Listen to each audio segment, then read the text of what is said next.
Hey everyone, and welcome back for another deep dive. This time, we're taking a look at something that might sound a little, well, dry. Okay. But trust me on this one. Right.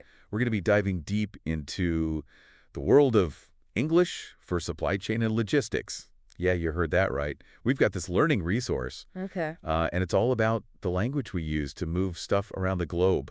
And you know what? Even if you aren't a logistics whiz or a supply chain guru, Yeah.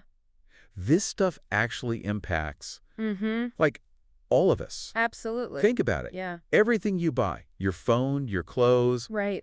even that fancy coffee you love, Right. that all had to make its way to you somehow, right? Exactly. That's the supply chain in action. That's it.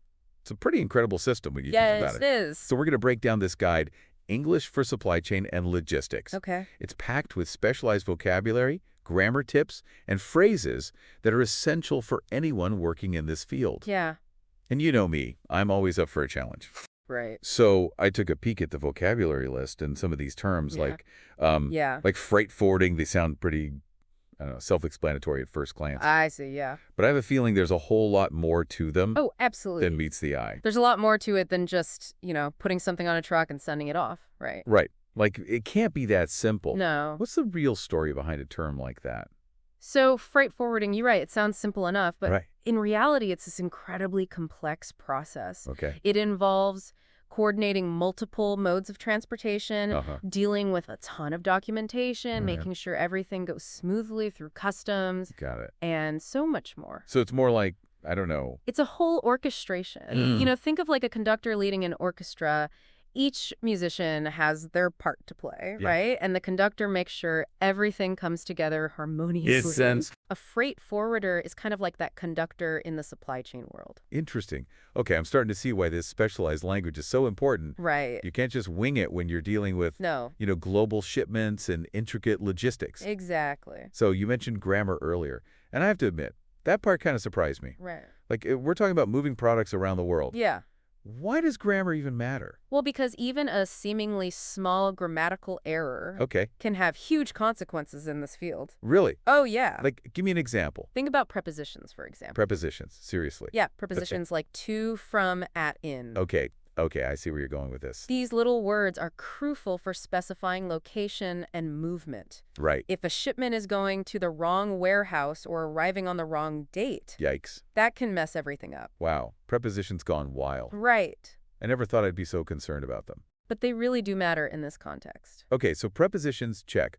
What other grammatical pitfalls do we need to watch out for? Well, this guide, English for Supply Chain and Logistics, Mhm. it actually highlights the importance of the passive voice. The passive voice. Yeah. Now that's getting into some serious grammar territory. I know, right?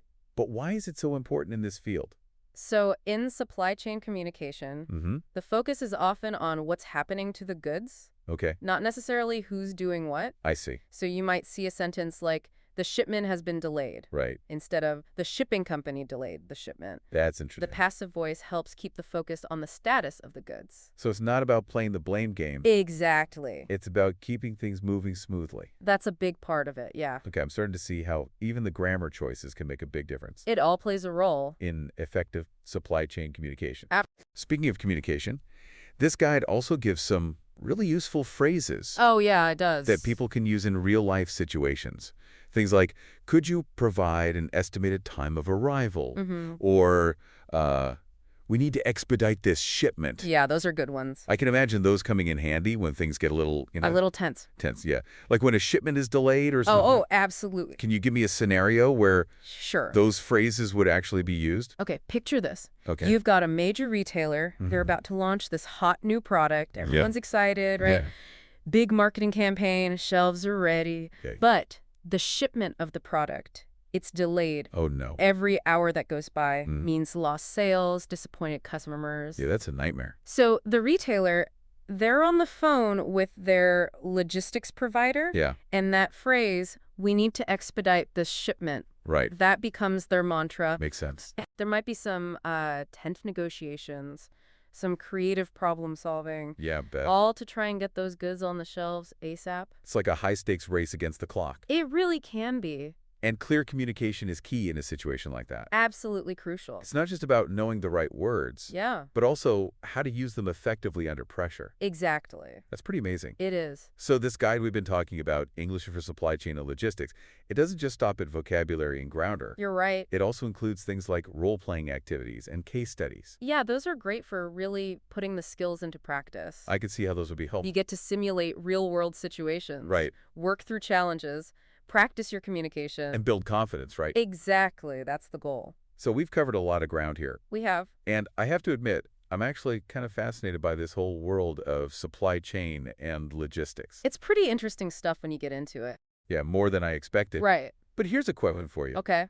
What about the folks who aren't directly involved with this field? Mm. Like, why should they care about any of this? That's a great question. Because it impacts all of us, even if we don't see it. Right, I get that. Think about the last thing you bought. It could be anything. A book, a new pair of shoes, a gadget. That item went on a journey to get to you. Okay. It likely crossed borders, changed hands multiple times. Wow, I never really thought about it like that. It's a reminder that we're all connected, in a way, That's a great through point. this complex web of supply chains. So next time I'm out shopping, Yeah. I'll definitely be looking at things a little differently. Good. Thanks for taking us on this deep dive today. It's been a pleasure. I think our listeners are going to find this one really eye-opening. I hope so. And, hey, who knows, maybe some of them will even be inspired to learn a little more Yeah, that would be great. about the fascinating world of supply chain and logistics. It's a world full of possibilities. Thanks again for joining us. We'll see you next time for another deep dive.